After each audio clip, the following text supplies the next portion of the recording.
Oke teman-teman semua, balik lagi di channel Maka Komputer. Oke, bagaimana keadaannya? Semoga sehat-sehat saja. Dan kali ini kita kedatangan sebuah Acer ya. Jadi laptopnya mati, dan ini coba saya tekan tombol on off nya dan tidak ada respon sama sekali. Jadi tipenya laptop Acer E1471. Dan coba kita lihat untuk ampernya mengkonsumsi ampere 0,001. Jadi dalam artian kalau untuk tipe laptop Acer tipe ini biasanya 19 voltnya sudah menyebar, tapi tegangan untuk step downnya belum ya. Ini kita tekan tombol on off lagi, tidak ada respon sama sekali. Oke, dan kita akan coba cek dulu, kita akan bongkar ya. Seterusnya kita akan cek lebih jauh.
Ya oke, ini sekarang sudah saya bongkar. Jadi ini mainboardnya. Jadi kita perhatikan ya, kemungkinan saja ada komponen yang kebakar. Oke, kita perhatikan. Coba saya cek dulu. Oke ya, ini mainboardnya tadinya sangat kotor banget. Jadi coba sudah saya bersihkan sedikit. Jadi biasanya untuk kasus seperti ini yang mengkonsumsi ampere 0,001 sering banget terjadi pada laptop Acer dengan tipe board ZQSA. Oke, sekarang coba saya cek dulu dengan buzzer. Teman-teman bisa ikutin. Jadi kalau untuk mengecek ada yang short atau tidak, bisa menggunakan buzzer, menggunakan multimeter ya. Ini saya coba saya cek di PL nya atau di induktornya.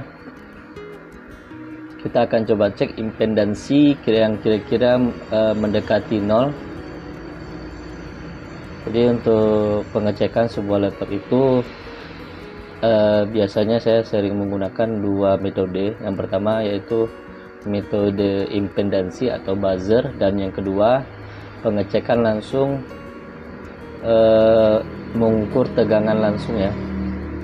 Jadi mengukur tiap-tiap bloknya harus mempunyai tegangan standar atau syarat-syarat dari blok-blok itu harus ada tegangan normalnya. Tapi yang pertama yang kita lakukan yaitu mengecek impedansinya dulu. Oke, coba saya buka dulu untuk fan-nya.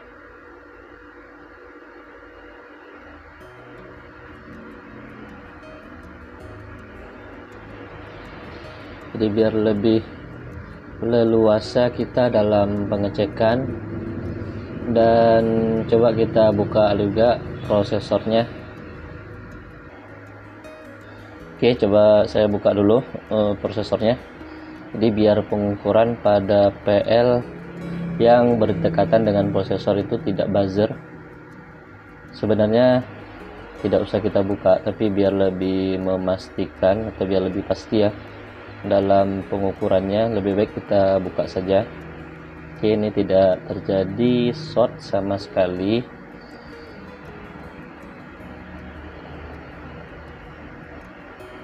Oke, komponennya tidak ada yang kebakar ataupun yang retak. Biasanya kalau untuk laptop yang tidak pernah terbongkar seperti ini ya, sering banget pada komponen kapasitor tantalum ya, khususnya untuk kapasitor tantalum biasanya sering retak karena terjadinya karat ya pada komponen. Makanya itu diperlukan laptop sering-sering kita bersihkan, biasanya 1 tahun atau 2 tahun sebaiknya laptop itu dibersihkan. Oke, coba sekarang kita melakukan pengukuran tegangan, dan ini untuk tegangan chargernya normal ya, 19 volt. Di sini saya menggunakan ampere dengan 18 volt ya. Jadi dia mengikuti ampere saja. Oke, 18 volt melewati sebuah MOSFET gerbang pertama.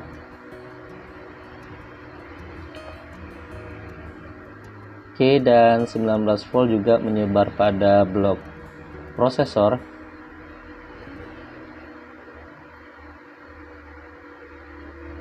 Oke, blok prosesornya ada, dan pada blok-blok yang lain pun kemungkinan untuk 19 voltnya juga menyebar, karena untuk gerbang pertama dan kedua sudah dilalui ya. Jadi untuk syarat adanya 19 volt sudah terpenuhi. Yang terakhir yang harus ada tegangan 19 voltnya pada blok 3 dan 5 volt.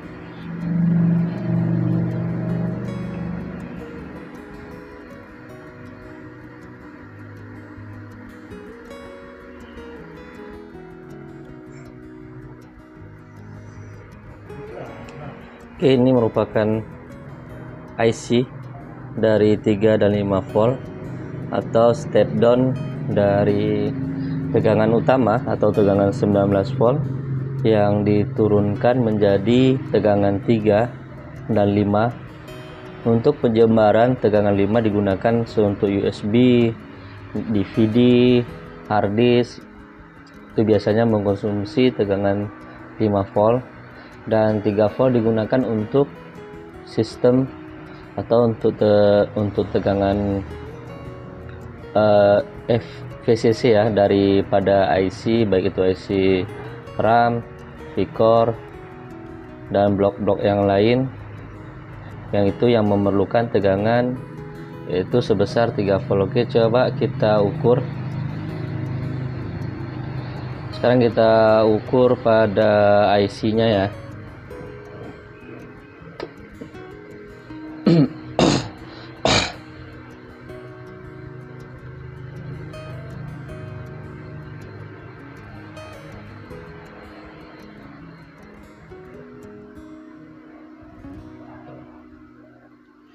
Yang perlu diukur untuk sebuah IC, tegangan cara kerjanya yaitu fin-nya. Fin itu biasanya langsung diambil dari DC by out atau tegangan dari chargernya. Karena kita menggunakan source-nya yaitu charger, maka tegangannya harus bernilai 19 volt. Itu tegangan utama yang harus ada pada sebuah IC 3 volt dan 5 volt. Dan pin-pin yang lain seperti pin VREF, N-trip 1, N-trip 2 yang harus ada tegangannya.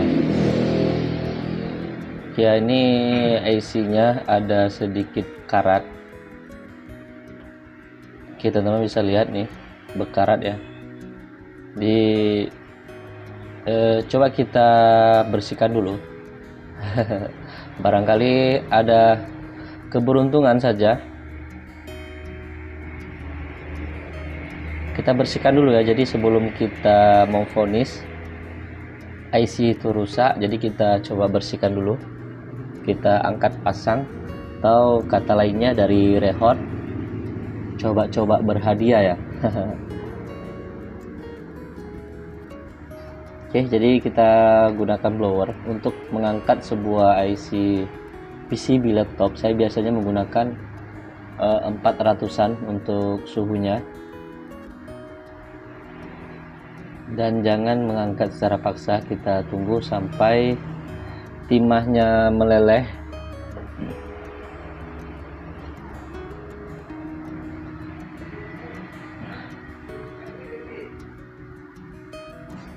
Oke, kita panasin.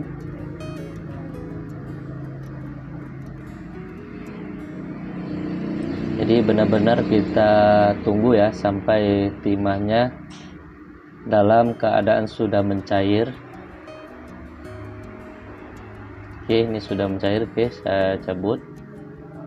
Nah, ini merupakan IC-nya ya. Biasanya untuk kode IC dari laptop tipe ini RT888223P ya. Kalau kita lihat pada skemanya. Oke, coba saya bersihkan dulu untuk pin atau kaki-kaki yang ada pada mainboardnya.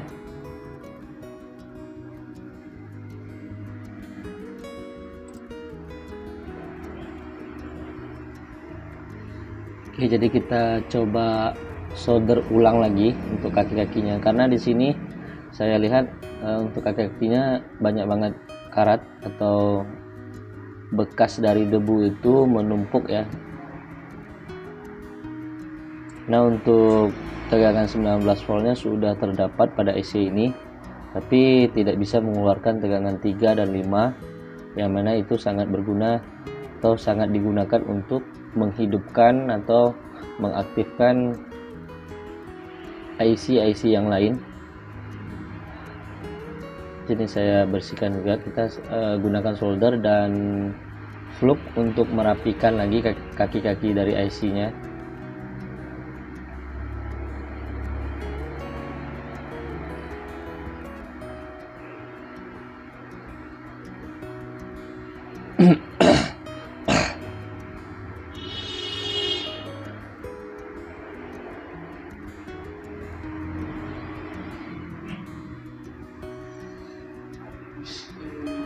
Oke, kita rapikan dengan timah.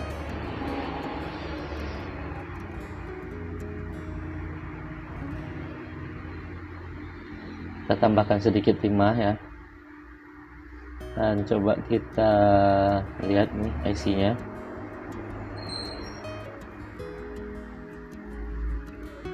Jadi untuk IC tipe ini dia terdapat pin sebanyak 24 pin ya. Ya, kita bersihkan dulu IC-nya gunakan cairan thinner dan kita lap menggunakan tisu. Ini saya bersihkan dulu untuk IC-nya.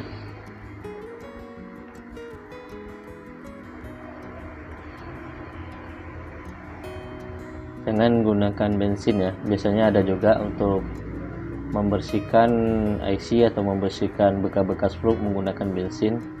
Biasanya lengket ya. Kalau menggunakan thinner yang sudah yang saya pakai tidak lengket untuk bekas-bekas flux-nya.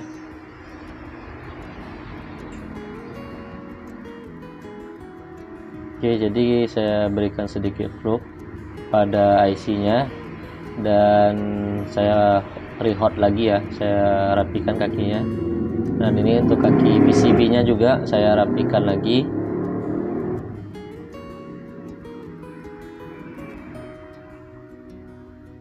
Oke.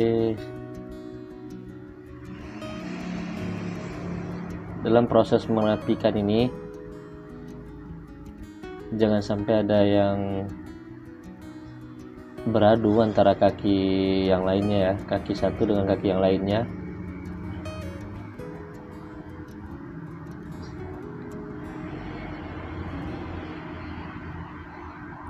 Oke, kalau sudah, kita bersihkan dulu untuk bekas-bekas kotoran atau bekas-bekas debu yang menempel pada kaki-kaki IC-nya. Ini saya bersihkan menggunakan thinner. Jadi kita bersihkan dulu, nanti baru kita pasang untuk IC-nya. Kita gunakan sikat.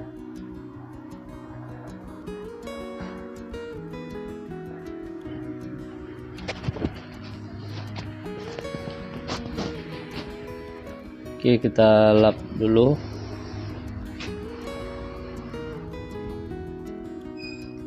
Oke, kalau sudah bersih, dan sekarang kita lakukan pemasangan ulang ya untuk IC 3 volt dan 5 volt.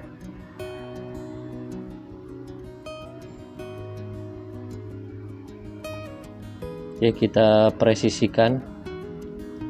Jadi kita letakkan dulu, baru kita lakukan rehot atau pemasangan menggunakan blower. Dan pemasangan suhunya masih sama dengan ukuran 400-an. Di dalam melakukan presisi untuk IC-nya harus benar-benar rapi ya. Ini memang untuk pin dari IC-nya sangat kecil. Kalau teman-teman yang matanya kurang bagus, gunakan kacamata pembesar atau alat-alat seperti zoom digital ya, yang sudah menggunakan komputer, yang terkoneksi dengan komputer. Oke, ini saya presisikan secara rapi dan saya coba pasang ulang ya.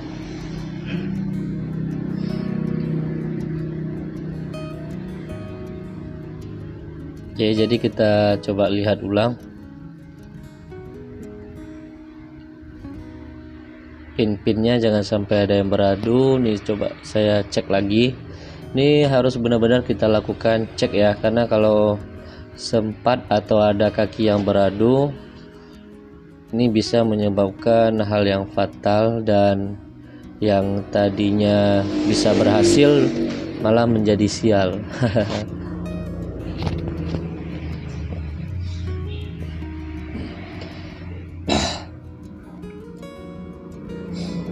Oke, kalau memang ini kakinya ada yang belum rapi, jadi kita rapikan lagi. Jadi tidak hanya sekali dalam melakukan pemasangan.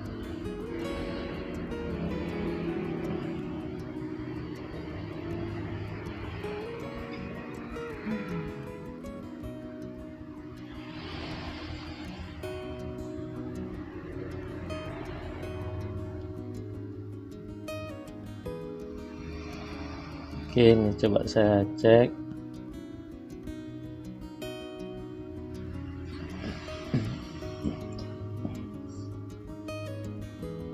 Oke, kalau memang ada yang kurang rapi atau kurang nempel ya antara kaki IC dengan boardnya, jadi tambahkan timah sedikit. Jadi biar benar-benar menyatu dengan mainboardnya.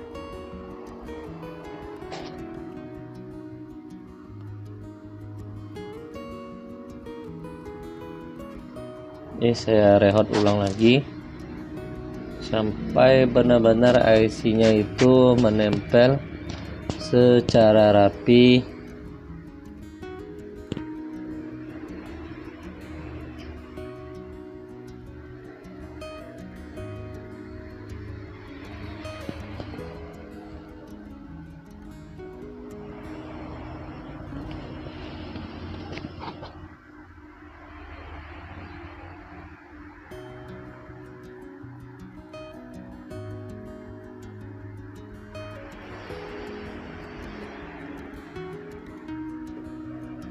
Oke, kalau sudah, kita tunggu dingin dulu ya.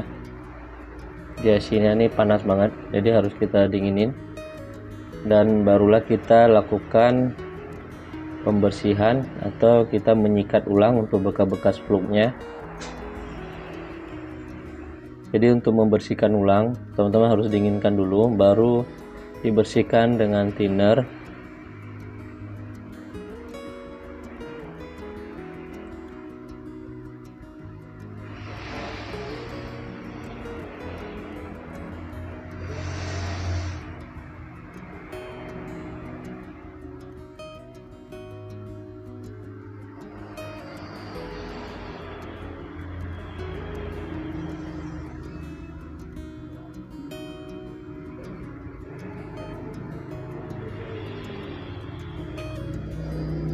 Oke, jadi harus kita lap lagi sampai kering ya. Untuk tinernya jangan sampai ada yang tersisa, jadi kita lap sampai benar-benar kering.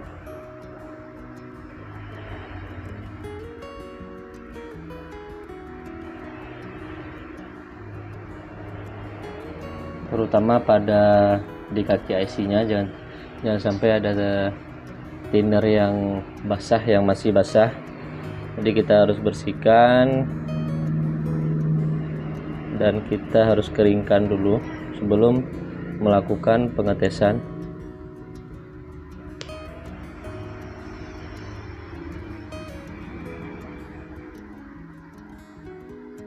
Ini saya rehat ulang ya. Ini saya lihat ada yang belum rapi.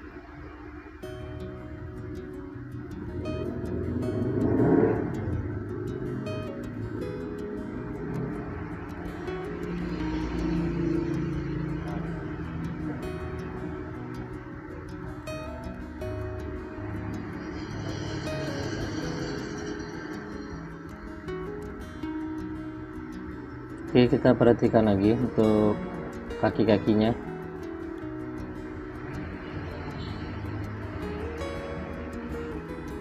Ya, kalau ada kaki yang belum nempel, gunakan solder lagi dalam merapikannya.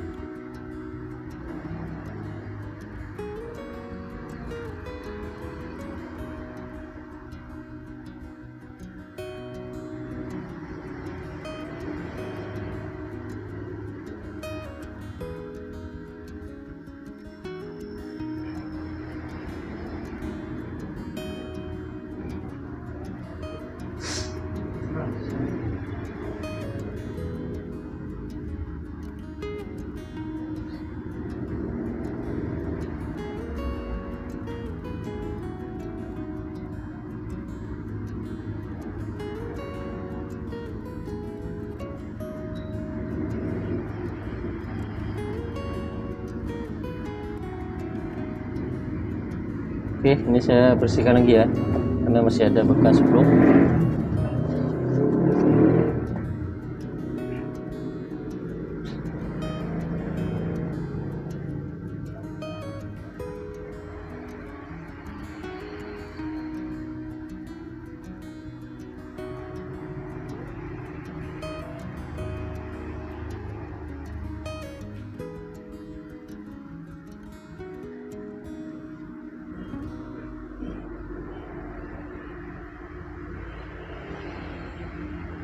Oke, ini saya keringkan.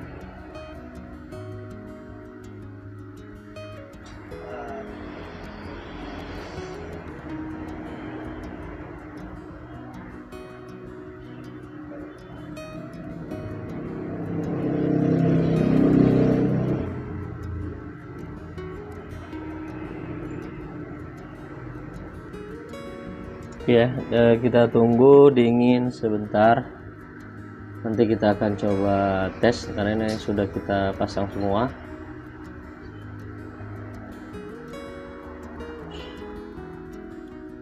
Jadi coba saya dinginkan dulu. Jadi biar lebih cepat saya gunakan kipas angin ya untuk dinginkan.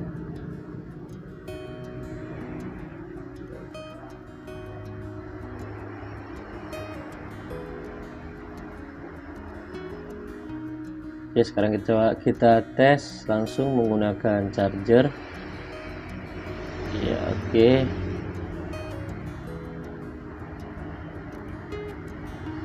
Oke, kita akan coba tes ukur lagi.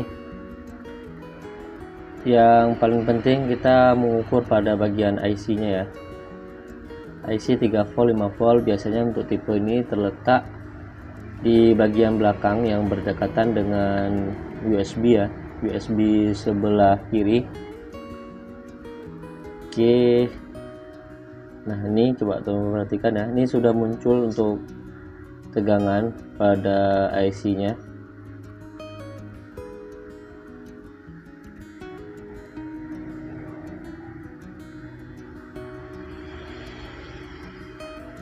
Ya, jadi untuk di pin 1 sudah muncul tegangan sebesar 1 volt.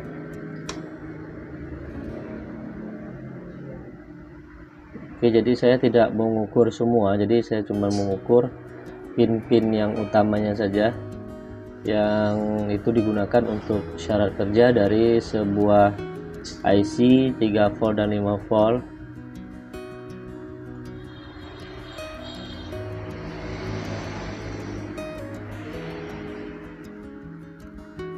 Oke, ini muncul tegangan, sudah ada ya.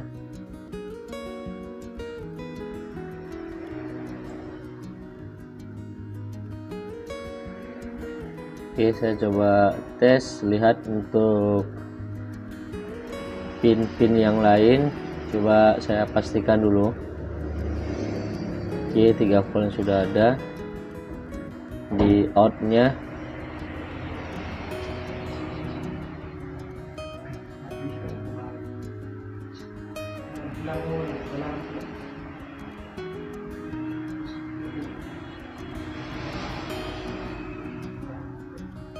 Oke, ini juga ada sebesar 4 volt 4,9.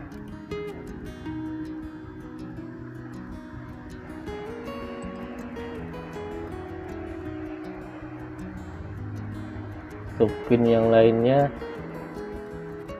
ref oke 0,7 ya 3 volt. Oke ya, jadi untuk tegangannya sudah ada yang keluar, dan sekarang coba saya tekan on off nya. Iya, oke, jadi tombol on off nya sudah ada tanda-tanda kehidupan, lampu birunya sudah hidup. Biasanya kalau hidup seperti itu kerja dari IC nya sudah normal ya. Oke, kita coba pasang lagi prosesornya, dan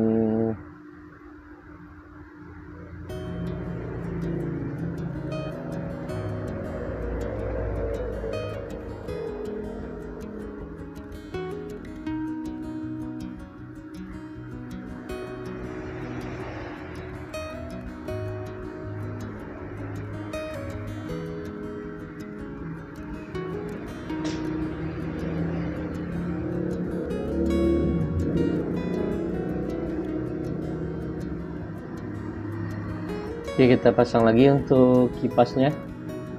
Ini biar tidak panas ya untuk prosesornya. Dalam melakukan pengetesan, teman-teman harus pasang dulu untuk kipasnya. Jadi prosesor itu kalau sudah hidup di atas 1 menit biasanya akan panas banget dan menyebabkan prosesor itu nanti rusak ya.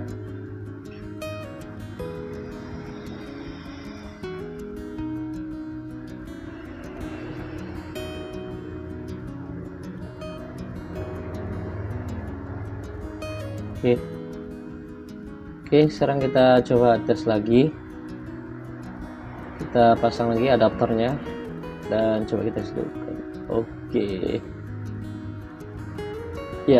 Oke, jadi laptopnya atau mainboardnya sudah hidup ya. Ini kipasnya sudah berputar, mantap ya.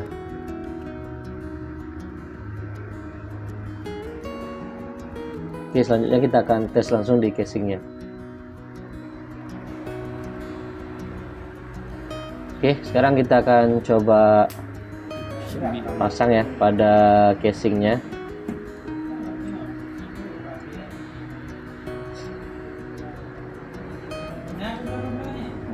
Jadi kalau kita pasang di casing nanti biar enak, jadi kita bisa langsung lihat laptopnya bisa display atau tampil atau tidak ya.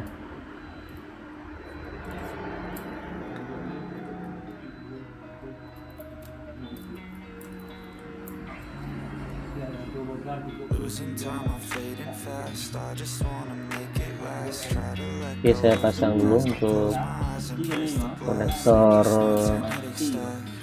chargernya.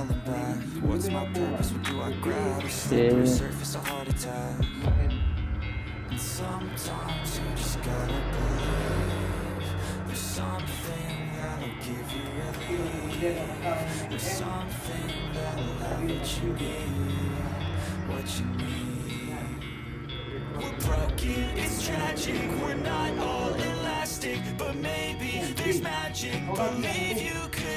Kita pasang enggak nih USB sebelah kirinya ya, jadi tidak kita pasang semua, jadi cuman dipasang beberapa kabel saja, kabel fleksibel yang paling penting untuk monitornya atau untuk LCD nya. Dan kita akan coba tes hidupkan, kira-kira hidup, tampil atau tidak ya. Kalau memang tampil berarti sudah normal dan bisa kita lakukan pengaktifan ulang. Oke, kita akan coba lihat. Oke, ternyata bisa tampil, mantap. Ya, selanjutnya saya akan konfirmasi kepada usernya bahwa laptopnya sudah normal, dan ini saya akan melakukan test drive dulu selama 2 jam. Kalau udah seperti ini sudah aman ya. Oke, sampai jumpa di next tutorial lainnya.